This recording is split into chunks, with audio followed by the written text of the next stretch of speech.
श्री स्वामी समर्थ. जय जय स्वामी समर्थ.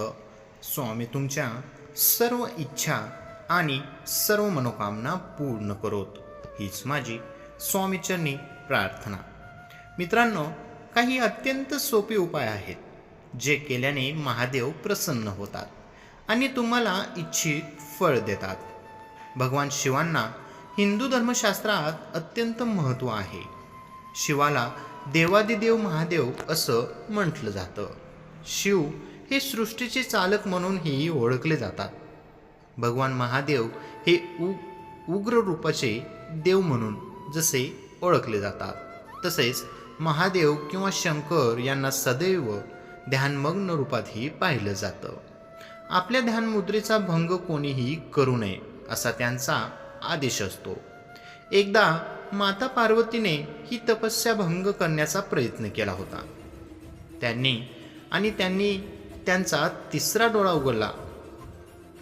त्यांच्या तिसऱ्या डोळ्यांच्या तेजाने पृथ्वीचा विनाश झाला होता. हे असे महादेव असले तरीही त्यांना आणखीन एका नावाने ओळखलं जातं. हे नाव म्हणजे भोलेनाथ. याच भोलेनाथाला प्रसन्न करण्यासाठी काही सोपे उपाय आहेत जे शिवाचं दर्शन घेताना केले जाऊ शकतात.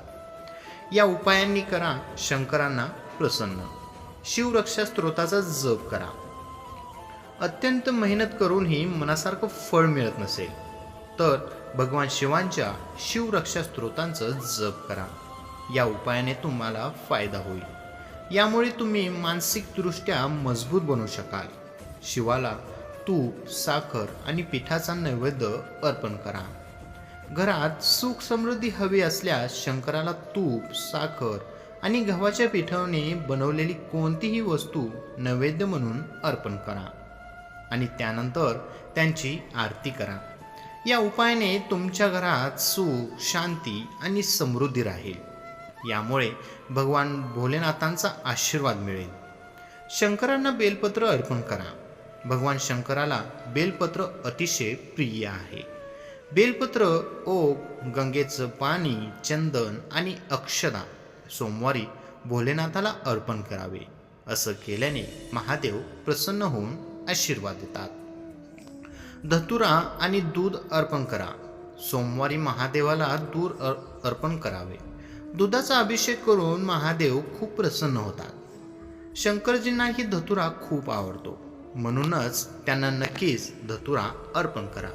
शंकराला पांढरे वस्त्र दान करा. सोमवारी दान केल्याने भगवान भोलेनाथ खूप प्रसन्न होतात.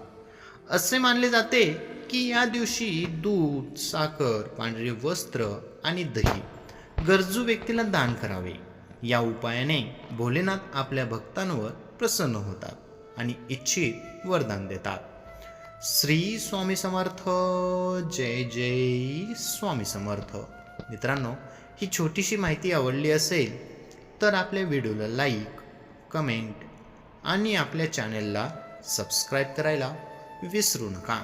श्री स्वामी समर्थ. धन्यवाद.